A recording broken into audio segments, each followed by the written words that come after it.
How are you, lads? I suppose international, some of you know this at this stage, the 454. I'll probably do a bit of a history lesson on it. I've done a bit of research into the 454, first of all, in international 454, and built in Germany to the best of my knowledge. And what I could figure out about the 454 was considered the first kind of worldwide international tractor. Up until this point, the European tractors and the American tractors had a different engine. But at this point, they had gone to their international, I think it's a 3-cylinder, I'm nearly certain it's a 3-cylinder. They'd gone to their 3-cylinder engine and they'd become standard across the globe. And it was the international tractor. Of course, the international company was formed, I think it was 1902.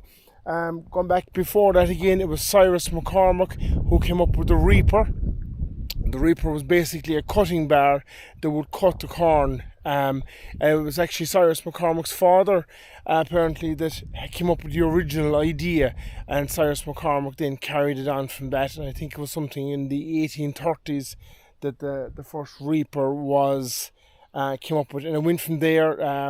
McCormick then joined up with, was it the Deere company, and eventually they formed the International Harvester Company, and it went on from there. And in 1984, I believe, Case Tineco, which took over the whole lot, and they painted their tractors red, so that's where the red is.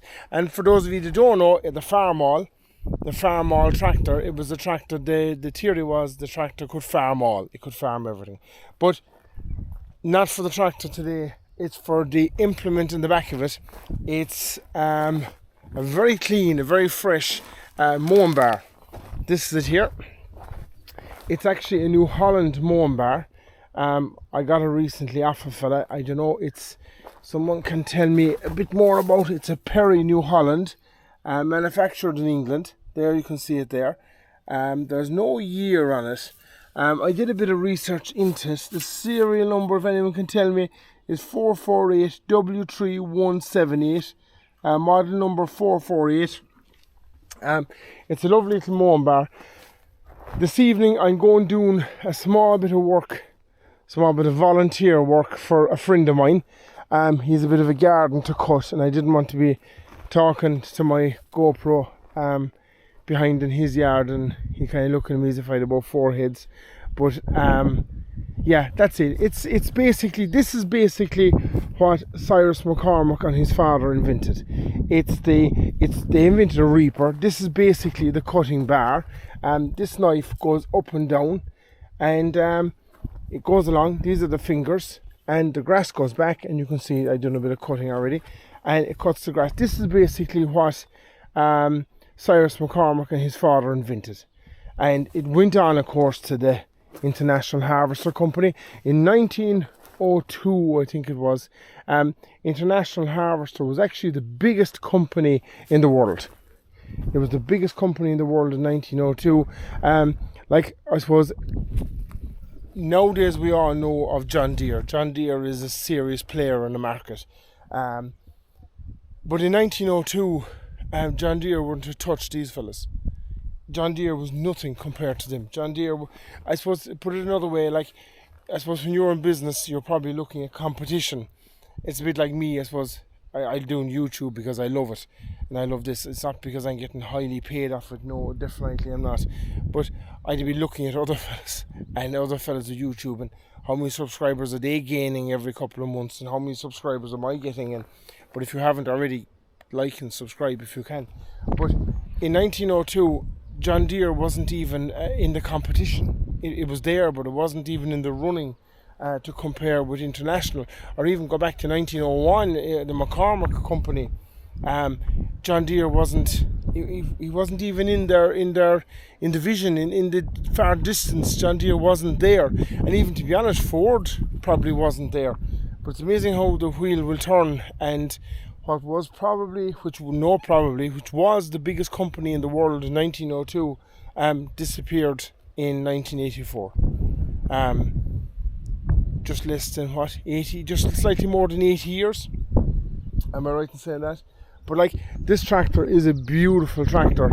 So I never showed you the inside of it, and we'll do a bit of cutting with the Mower Bar there now in a minute. This is it. I love the International tractor. You've all your clocks. There's only 5,500 hours up in it. These are your gears here up the side. Even the very later ones, the 885s, had the gears on the side like that. But I've always loved International tractors. I love the grill. The grill of the International tractor is like that is just appealing there. Okay, that's kind of it. I'm not going to go on and tell you a heap of stories about International that you can look up on YouTube and are there, and there's some brilliant videos on the history of International. I was actually watching a video the other night about International, and the International, we said the construction side of stuff, the diggers and the dozers and all that kind of stuff. Is a Wolong, something like that. It's a Chinese digger that's been sold in Ireland and in Europe at the moment, and probably in America. They actually have patents they bought patents from International.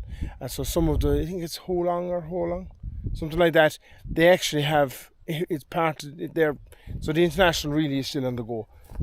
Some of the International patents were sold to various different companies, including, I could be wrong, in O&K.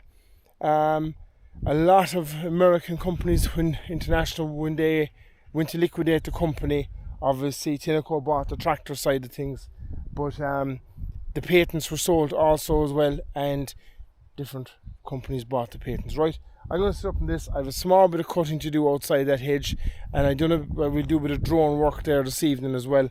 And if you haven't already, please give a like and give a subscribe. And for those of you that might be watching, we're in the middle of planting some pumpkins. So hopefully next September we'll get someone to buy all the pumpkins in one go. Hopefully they're growing. This is mulch, they call it. It's a biodegradable plastic that I got off of Samco in a Deere. So yeah, sure, why not? Let's try. And we're also selling stickers for the 14.94. We have a Shopify account. Click on the link below, and yeah, all right, let's go from there.